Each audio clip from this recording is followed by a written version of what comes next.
Hey everybody, welcome back to the Underswell. I'm Derek Sabori. I was just rebuttoning my shirt that I just bought used off a used website, part of the Recommerce economy. And that's what we're going to talk about today. We're going to talk about a quick little video. We're going to talk about a topic that is hot, that everybody is talking about. It's supposed to be the economy that is booming the most. It's the Recommerce economy. It's this idea of taking products, extending their life, making the most out of them, and making sure that we use these products as much as they were possibly made for. No more sending products to the landfill or incineration, but really making sure that I'm not the only owner of this shirt, that it was worn well, that it was made to last, and that multiple users can use it after me until the very, very bitter end.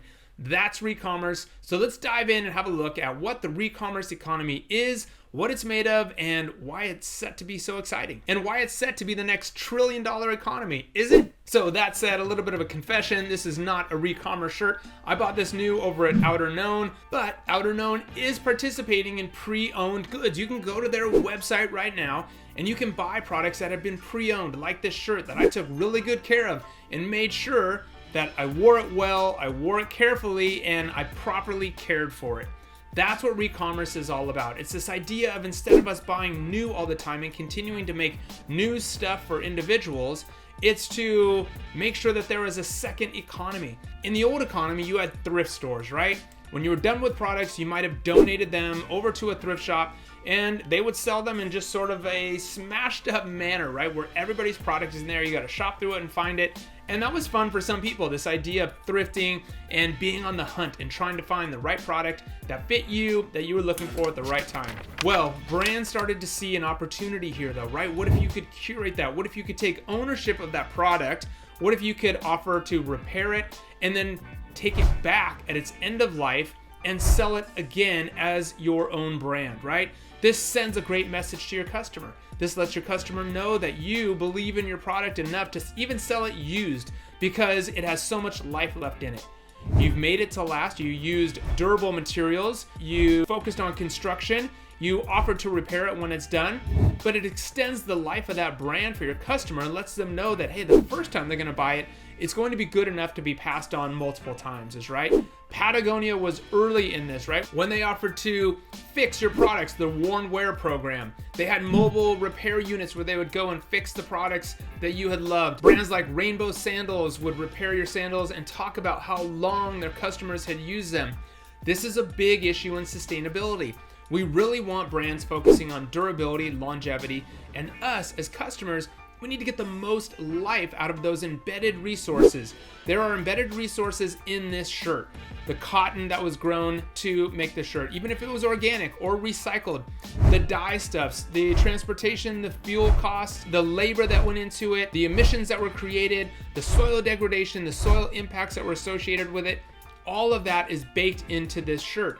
The more use that I can get out of this shirt, the more I can extrapolate and amortize all of those costs to make sure that, at least for what I put into it, we're getting the most use out of it per wear or per day, if you will. So it's really important to buy good quality products that last. And if you're a brand, it's important to make products that last. So yes, the Recommerce economy is set to boom, and it's one of these unique business models that many reports are talking about. And it might be in the form of rentals, subscriptions, repairing, made to order, or secondhand in this Recommerce and repairing and reselling. You know who's done a great job that I really love is the Renewal Workshop. You can go over to their website and see a whole bunch of brands that are participating with them. They go into an agreement and the brand sends to Renewal Workshop the products that might be damaged, or they might be seconds, they might need small repairs, but Renewal Workshop cleans them. They've got a fancy high pressure carbon cleaning system of some sort. Go check it out on their website. They do the repairs and they'll rebrand it and sell it as sort of a renewed product, which is amazing, right? And the Renewal Workshop just got some new investments, so they're going to be becoming really big. But there are a lot of other places, right? ThreadUp, The Real, places that are taking good products and reselling them. So this is a system-wide approach. We need to make sure that we need to get our mindset into the place where we can rebuy. This is an exciting space. Brands need to be in the mindset of taking their products back, creating separate alternative e-commerce channels or different sales channels to sell those products, but you have to have a system in place. We need to be able to clean them, inspect them, repair them if need be, repost them, reshoot them for photographs, etc., get them on that website and sell it. So yes, there's a cost associated, but it's a nice additional revenue stream for brands. And again, like I said, it really sends that message that, hey, we're doing something different. There are services specifically like Trove and the Renewal Workshop that I mentioned, who will come in and be the back engine to help you as a brand offer this re-commerce program to your customers. And why am I so excited about this space? Well, one, we are just using too many resources. We know that, right? And no matter how much of more sustainable materials we choose or use in our lines, the more products we make, the more impact that we're going to have. So even if we're using organic cotton or recycled synthetics or whatever it might be, the sheer volume of the products that we're making is outpacing what we have. We know that. And guess what? There are products that are already out in the market that still have a lot of life. So if we can recapture those products and either sell them and use them as they are with slight repairs, maybe slight redesigns, that's re-commerce. If we can take them at their very end of life, when they have no more wear left in them, and capture the materials and recycle those materials and put those back into fibers into yarns into fabrics, well then that's recycling, and that's great. That's post-consumer recycling. That's part of the circular economy. But this re-commerce model, this reuse model, that is definitely part of circularity as well, because we want to get the most use of our products at the highest level.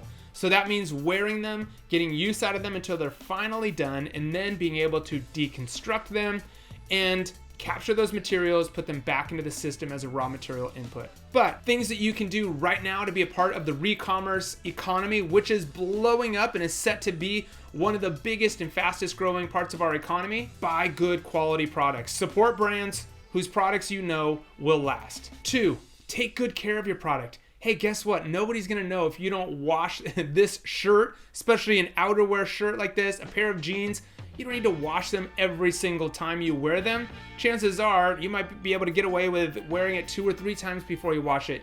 Jeans, maybe even more. So take good care of your product.